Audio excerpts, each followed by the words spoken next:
Hey YouTube, JP Dillon. Got a bit of a conundrum for you today. We got these old record changers that people have been operating with a hard, crusty idler for a long time, which has been abrasive to the pulley, and when you replace it with a new idler, you find that it's running about 2 to 3% slow. No matter how many times you clean and lube the motor, it doesn't fix it. So here's commonly what I do. I will put some good old-fashioned JB weld on the pulley and let it harden overnight.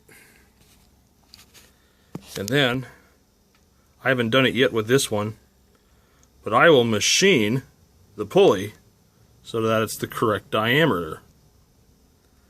And as you can see here, this one has got some fresh JB weld on it. So I don't know if you can see it here. There it is. So what I do, I turn the motor on and I get a really sharp X-Acto knife. Really sharp. And I just go to town on the pulley and machine it. And I listen to the tone for evenness.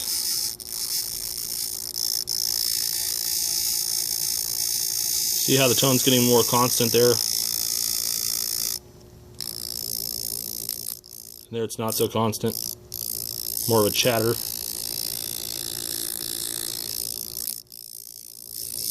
So it takes a lot of time and patience, but you can whittle down the JB weld you put on there so that the diameter of the pulley is increased the 2 to 3% that you need to go faster. And you can check your work periodically, and I encourage you to do so with a strobe disc. And I put a lot on here because this one was really messed up. It was only the 33 and 45 speed. The 78 speed was still good.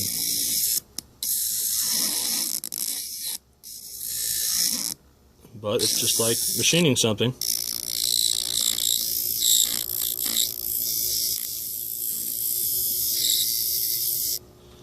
And so what we can do now is pause a little bit, and we can put the platter on and check our work.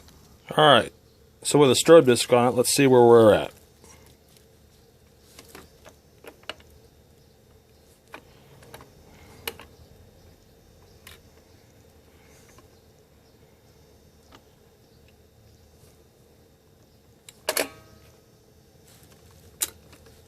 Ah, silly me, I didn't put the idler back on. Alright, here's the 45 speed. Let's check and see where we're at. We're actually about 4% fast. So we gotta machine that down a little bit more. This is gonna be hard to do with one hand, so hang on a second. As you can see with the 33, I got a lot more to do on that. But it's getting there. So I'm going to machine it down a little more and keep checking, and then we'll look at the finished result. Alright, so after about another 20 minutes of whittling, here's where we're at. Here's the 45 speed.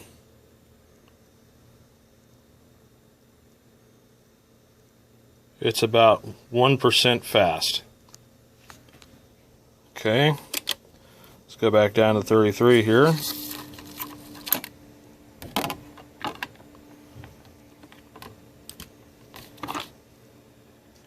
And it again, it's hard to see there because of the camera, but anyway, it's about 1% fast. And if I go up to 78, which I didn't touch,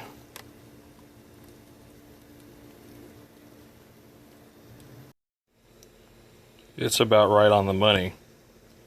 Now the reason why I leave them 1% fast is because there's usually a tiniest bit of slowdown when you put a record on it, just because the stylus pressure is going to cause friction, which will then slow things down.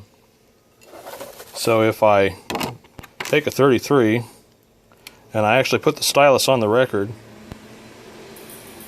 believe it or not, that 1% now goes down to about 0.5%. And that'll be true of 45s too. So that's the reason why I leave it a little bit faster. And that may even break in a little bit more over the years as things kind of wear down. But anyway, that's what I do when I deal with a machine that's too slow. And you clean and lubricated the motor and the bearings are flawless, but it's still not quite right. So get yourself some old school JB Weld, not the quick stuff. The quick stuff's too soft. Mix it up, let it sit overnight, and then whittle down and just listen to the tone of your work. And when it goes from being chattery to smooth, you know that you've got the surface pretty good, and just work with it until you get the speed right. And having a strobe disc is a must. Don't do this if you have not serviced your turntable. If you're just putting epoxy on there to shore up the pulley because the turntable is running slow and you haven't cleaned and lubed the motor and done the services on your turntable, don't do that. That's just bandaging a real problem, which will eventually cause a mass failure of your turntable. So if you've got everything clean and lubed and restored and you're using decent oils without detergent or synthetics and it's still not running quite right, you can get it pretty close with this. Again, leave it just a smidge fast so that the friction of the diamond slows it down just a little bit so that it's about perfect. So hope you found this little bit of information useful. And I will have more videos to post soon as things kind of clear up. I'm going on vacation soon, so I'll be gone for a little while, and you probably won't see some videos from me for a couple of weeks. But hope this was useful to you now. Thanks for watching. Have a great day.